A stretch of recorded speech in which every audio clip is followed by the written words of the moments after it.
Welcome to KQEG and Seven Rivers Sports. I'm your host, Terry Erickson. Each week, an inside look into sports, wellness, and fitness. Well, today, the spotlight shines on the Viterbo Men's Basketball program. Head coach Wayne Wagner, along with junior Ethan Haberman. Welcome to the show, guys. Thanks for having us. Terry. Coach has been on here many times, and Ethan, the second time. We usually don't call athletes back again, but there was so much. I got so many calls to bring you back again. Everybody was so. Maybe your parents are calling you numerous times or something. But you did a great job. So, welcome to the show, guys. Let's start with something a little bit kind of unusual, perhaps. Let's start out with something really important, and that's Kendall Adele Wagner. I see her at all the games. Yeah. She's 2 years old now. Yeah. And when I see you and I see her, you're illuminated. You're still illuminated from her birth, which was in January 2 years ago. Yep, she just turned 2. She seems to be ahead of the curve on a lot of things. She's sharp and she's tall, because mom's tall, of course, but she's definitely changed my perspective on a lot of things. And you know, I learned a lot of things from people like you and other mentors in my life who've had children, and now experiencing that myself, you understand the perspective that it makes in the change of your life, and you know what things are important now and stuff. So I'm very thankful. My wife and I are very thankful for her in our lives, and hopefully we can keep her right on track. I can sure see that. Now, you might need to know this, that you got a little work to do to catch up with Terry and Sue with 5 children and 15 grandchildren. Well, Terry, at my age, I felt like this was my chance to be a dad and a grandpa at the same time. So I can see that. Let's talk about that just quickly. I can see the change in your personality, the way you interact with others, the way you interact with your team, the way you interact with officials. I can see maybe more of a sort of a peaceful contentment. Or is that the wrong assessment? I have my moments, Terry, still. I mean, I'm a competitive individual, and I think the kind of thing you're getting at here is what I do a better job of is separating what goes on the practice floor and in games and what goes on at home. I mean, that's the biggest change in my life, that you understand there's more important things than the basketball game itself. And when you see your little daughter and wife at home at the end of a long day, it certainly grounds you in an appropriate way. But just as an analogy, though, or kind of reflection, going back to the coaches that you worked for and played for, they struggle a little bit with that balance. Well, I only kind of knew them on the floor when I was around them that way. I've gotten to know them on a different level as I got into the profession myself, and understand that it didn't always, it came across that way, but they understood what things were important. And as a young guy, you kind of just get all consumed about the sports side of it, and trying to be perfect with that. But as you grow older, you realize there's more important things to be worried about in life. In case you're wondering, I had the same problem at one point, as you well know. But by the way, in case you're wondering, we didn't forget about Ethan Haberman here, because I have always admired how you played, and I don't know if you even know that, but I have. Thank you. Because you're humble, you don't call attention to yourself. You remind me of your brother, who plays at Central as a senior, Adam Haberman. And of course, are they pretty good this year? Yeah, they're pretty good. I have seen. We're just kidding, because we broadcast a few of their games, and hopefully we'll follow them down to a place called the Kohl Center. Now, I don't want to jinx anybody. We're just hoping that does indeed materialize. So you watch some of the Central games. You watch your brother, and any advice that you give him, or when he watches you, perhaps he gives you advice. Which one is it? I mean, growing up, obviously, you try to help him up coach him up as much as possible. As the bigger brother, an older brother, you probably think, I got to coach the younger brother up. But I mean, he does have some points when he comes to our Saturday games, when he's able to make it. He goes, hey, since he's primary post player, when I'm in the post, he's like, hey, watch that footwork. You might be traveling or something like that, or something where he just sees it, or when he's like, you got to go after offensive rebounds and just play. Or if like some adversity in the game or something, just play. He always kind of grounds me after the game, either whether we lost or it was a tough game for me. He's always there for some some sort of support or helpful advice. Good. I don't know if any officials ever called traveling on you, did they? Or I've had a few. Every once in a while I get called for a few, and it's... We'll get that taken care of. Yeah. So let's go back a little bit to basketball, to Viterbo. When you think of Viterbo basketball, certainly there were predecessors. I think Jim Glassoff was one of the very first coaches, and then, of course, Rod Pop. And when you think of Viterbo basketball, though, at least in the contemporary times, you think of that synonymous Viterbo basketball, men's. You think of Wayne Wagner from your playing career, where you were an exceptional athlete. You're in the Hall of Fame, and in your 18th year, and you lead all previous coaches with 237 plus wins. Your 18th season. We won't go back through all 18 years, but let's just kind of reflect on some defining moments in your career. Well, the big thing is just being back at Viterbo initially. I mean, I don't know, you know, when you think about the guys before me and the length of time that they spent there, quality coaches for sure. But with me being an alum and having that attachment to my friends as alums, coming back there was important, and I think it's the thing that's driven me to stay with it there. I like it. I like lacrosse. I like Viterbo. And my passion for that and my affinity for that as an alum and former player and coaching as long as I have is an important thing, I think, in the recruiting. You know, I've talked to people genuinely about what it means to go to school at Viterbo, because I did it myself, and I always tell them, if you had half of the experiences I had, you're going to enjoy it. Hopefully they get more than that, but it's all it would take, because it meant so much to me, and it means so much for me to be back there now. And so it's not empty statements, exactly. Right. It's because you've experienced it yourself, and you know the feeling, so you're talking with a great deal of enthusiasm. My closest friends are still the guys I played ball with at Viterbo. You know, people from La Crosse area, Mark Scogan, Brian Soler, Eric Brisky, guys like that are still my best friends, and that I didn't know any of them until I came to Viterbo University in La Crosse, and that just tells you how impactful that was for all of us. Speaking of friends and family, speaking of connections, I'm sure you were torn between whether to leave town at some point, perhaps, because you had some skills, size, and so on, go somewhere else. But for a variety of reasons, I'm sure one of them connecting and staying close and with family and so on, there was a level of comfort, and you made the right decision. Let's go back and talk a little bit about that. Yeah, initially, you know, it's kind of what every kind of kid, the majority of kids think about is leaving home, getting away and everything. I mean, I did live in the dorms, so I did get away, but I was still able to see my parents whenever I wanted to, and that was something that I think was important to me in helping choosing Viterbo, because not only did they have the education and the program I was looking for, it allowed me to stay close with my brother, see him play, stay around with my sister as she grows up, and see my parents and everything. And it helps I can do some laundry there every once in a while too. What do you mean?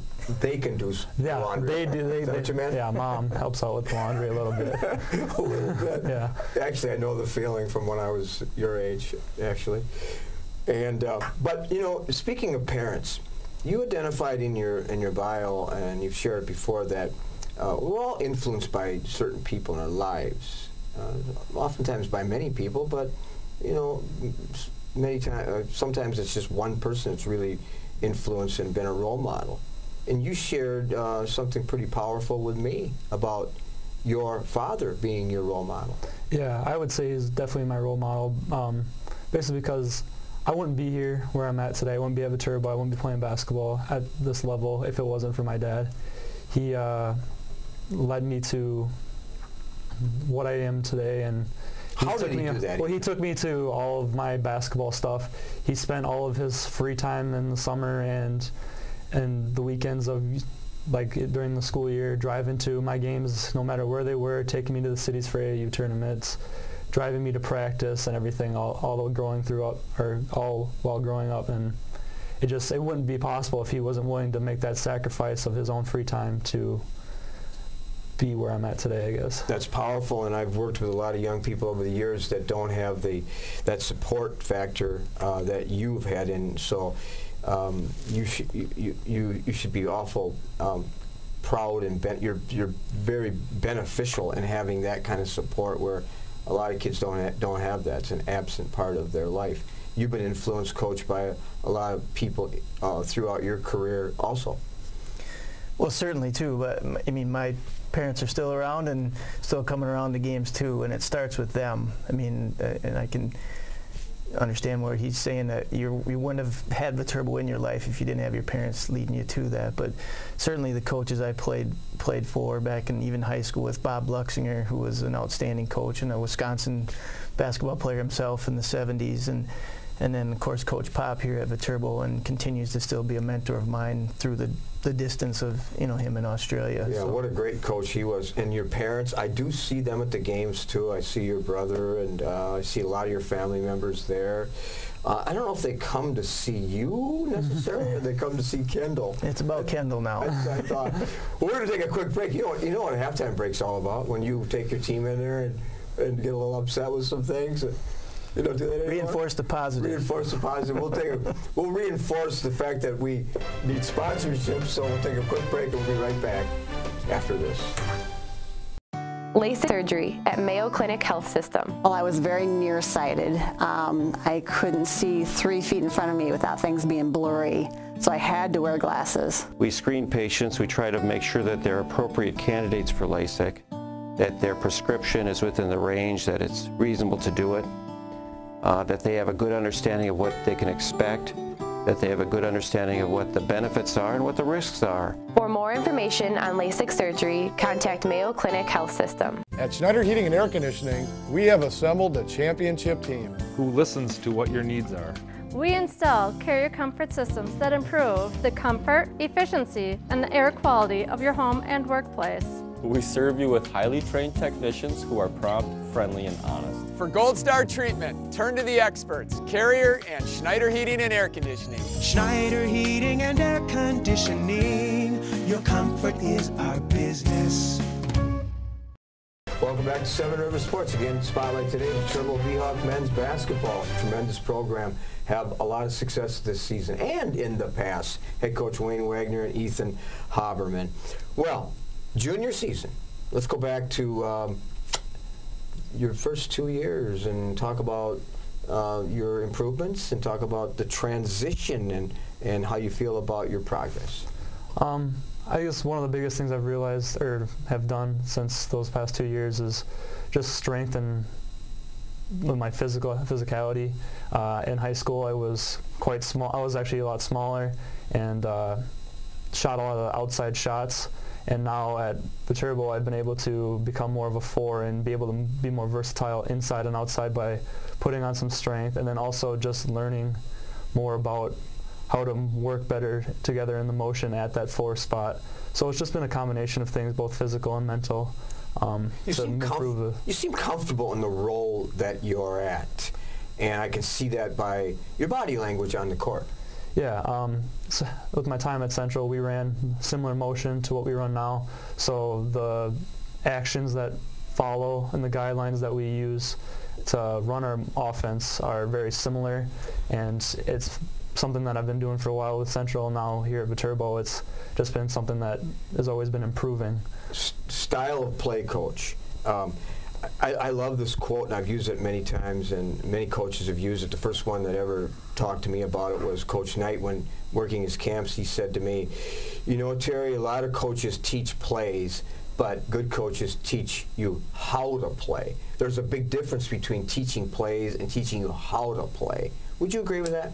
Yeah, I mean, I describe us, we're a system-built program, and we have an offensive system and a defensive system, and you hope you find the right pieces to plug together. But either way, when we get our guys working together, it's all about them understanding their own strengths and weaknesses, understanding their teammates, and then accentuate those strengths and work on the weaknesses when you can. But I think we play a lot of really good teams in our league that are a little more talent-based, if you know what I mean by that. That it's more about good players attacking other players. We're a team attacking a lot of times what we feel like are individuals. And if we can get our 5 facing those individual players, we feel like that gives us the best chance for success against really talented opponents. Reminds me of a quote that Rick Majerus said, and that's that that people, everyone looks, but very few people really understand and see the game the way it should be. And it's the same thing with recruiting. We talked before we went on the air about some players you're looking at. And people watch the game, fans, officials, and so on. And but you see something different than maybe what other people see. What do you see? Well, you're right. When we were just talking about that so many people get caught up in the numbers of, oh, he's only averaging this, or he doesn't get this many rebounds. But I was just talking to Ethan on the way down too about his brother and how when I watch him and I see him as a potential possibly for to be a college athlete, it's about what he does within their system. And what we look for, guys, is, are you a threat? You don't have to give us 10 every night, but if they're leaving you, you better be a threat. And those are the things we look for in recruiting. And then also, do they have a feel for the game? Or, are they a guy that can do stuff without the ball? Because so many people get focused on what's going on with the ball in people's hands, and shooting and ball handling. But what's going on away from it and what's going on defense? And that's the things that we look for in players, and then we try to fit that in with our other guys. And again, it's a 5-man deal. One of my really interesting reads recently was an article on Jay Wright at Villanova, #1 team in the country right now. Of course, we know it happened last year with NC2A champs, talking about how he grades his players in what's called a character chart. The character chart, and there's like 10 different categories, and it's in a graduate assistant charts it like according with each player, like how they. But and he uses this in recruiting too. What's their body language after they have a turnover? What's their body language when they have a foul? What's their body language when they get taken out of the game? I mean, all these intangibles. It was fantastic, the chart that he described. Some of the little things, and you just mentioned those. Talk about that. Well, good point. One of your last ones is, what are they doing when they're on the bench? Are they involved? Are they engaged? Or how did they react to that substitution? Because a lot of the guys we're looking at are obviously the key players within their programs, and they don't ever want to come out. But how do they handle that? Or what's the circumstance that led to that, and do they accept that the right way? And are they helping lead the others? And that's exactly the things that people, when they get caught up in thinking somebody's a college player or not, it's all about the numbers, and it's not even close to that. There's been a lot of guys that weren't even starters on teams, that ended up moving to the next level just because they fit what needed to be done as a player. Exactly. Speaking of college coaches, there's a guy by the name of John Wooden. You maybe heard of him? Mm-hmm. UCLA, one of the greatest coaches of all time, not just because of his wins at UCLA, but because of the legacy he left and his character and so on. And he had a quote that I recognized when you shared it with me before we went on the air. Talk about that. Basically, just saying, don't let your limitations really hold you back. I'm trying to think of it off the top of my head, but I wouldn't be able to say it word for word. But it's just one thing that, as a basketball coach, just put your best forward and then work through your limitations, and then you'll be able to elevate to that next level that you want to. Just one of the reasons it's a big quote for me is just because throughout freshman through junior year in high school, had a lot of limitations in certain aspects of the game, and then my senior year is where it really kind of came out and allowed me my perseverance and relentlessness to work on it, allowed me to now be where I'm at now. You said it well. That's kind of exactly what he said. You paraphrased it, but you paraphrased it well. Roy Williams had a quote, and I think he borrowed it from Aristotle or Plato or one of those Socratic verses, and it's like, I've seen the enemy, and the enemy is me. Does that apply to you? Yeah, I'd say so. Sometimes when it comes to even playing in a game, sometimes if I'm struggling or if something like that, I have found myself to get down on myself or let adversity within the game get to me and affect how I play the next play. And that's been an enemy of mine for a while, and I've worked on it. I would think I've improved, but there's also some aspects where I still need to improve, and that's what's holding me back in some cases is me. The man in the mirror. You know, Coach, there's so many quotes that I really enjoy, and I know you read a lot too. And one that I really like that, again, Coach Knight talked about a lot, and it goes like this. And I know you talk about this with your players. The mental is to the physical as 4 is to 1. How do you? And Jay Billis talks about it in a different way about being mentally tough. Yeah. How do you teach that? It's tough. I mean, it's a tough teach because most of the time it's guys got it or they don't, you know. But what we try to do is just in a practice situation talk about things in a more competitive way. You know, put them in competitive situations, and then when something isn't handled right, you address it then, right? You got to address, you got to coach those moments right away, and I think that's where you start to evolve and see more toughness grow within individuals and teams. Well, there's 2 minutes left. We haven't even talked about the team too much, but we want our viewers to know that you have 2 big games. You're 13-11, you have 13 wins, and you're on the verge of having a playoff game. We hope that happens February 23rd, home. But let's get right to Valley City and Dakota State this weekend, because our viewers, this is a big weekend for Viterbo Men's and Women's Basketball. Yeah, it's homecoming weekend, and with the way our league's set up now, we got a lot of Friday, Saturday back-to-back games, and of course that's going to be the situation here. We're home Friday and Saturday, so the homecoming game is the second day. So we're focused in on Friday with Valley City. It's a team we lost to up at their place in a tough, close game, so we feel like we got some payback there. And then Dakota State, which is a team that was a pick, I think, second in the preseason, is kind of middle of the road now, but we beat them at their place, so they'll be coming in with a little chip on their shoulder, but hopefully with our homecoming momentum we can take care of business. And then you're at Mayville, you're at Presentation, you're on Waldorf, and then February 23rd we hope you're at the R.W. Banks Gymnasium. Yeah, that's the goal. As we close the show, goals for the rest of the season, Ethan Haberman?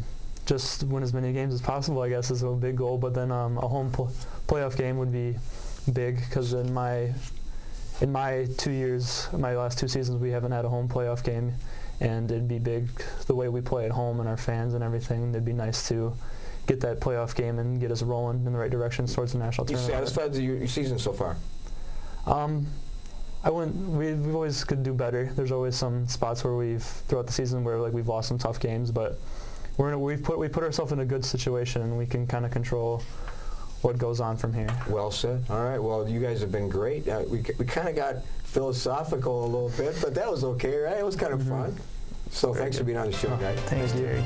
All right. We'll be back with some closing thoughts, film clips right after this.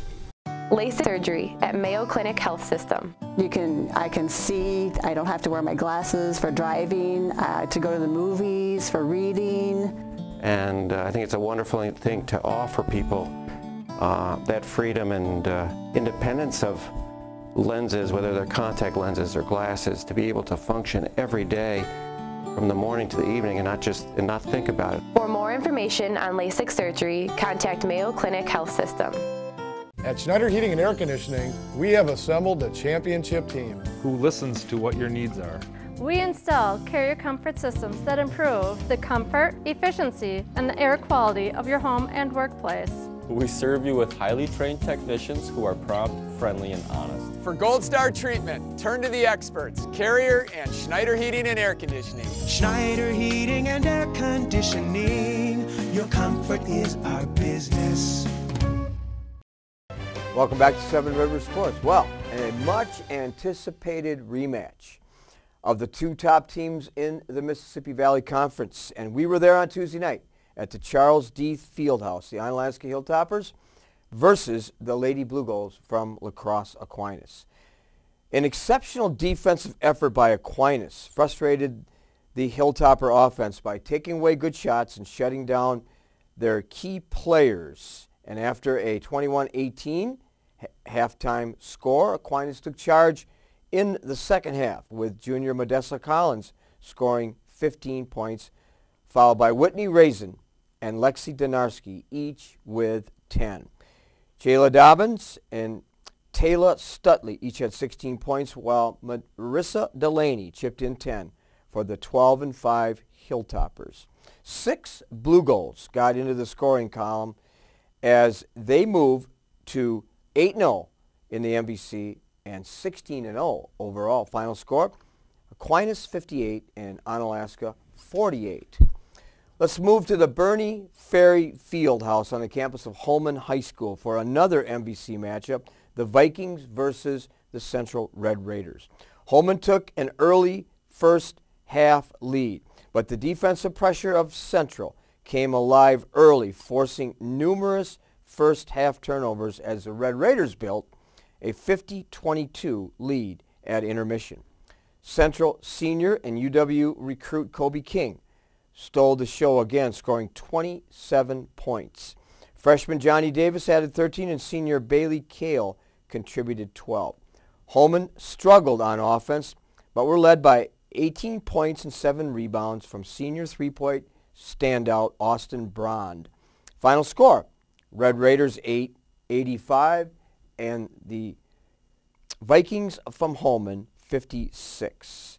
Todd Fergus Red Raiders moved to 13-2 and 7-0 in the MVC and ranked number 1 in Division II in the state of Wisconsin. Steve Blank's Vikings fell to 5-10 and only 1-6 in the MVC. Well, thanks for joining us this week. I'm your host, Terry Erickson, hoping you will have an active and a healthy week ahead. So long from all of us here at 7 Rivers Sports.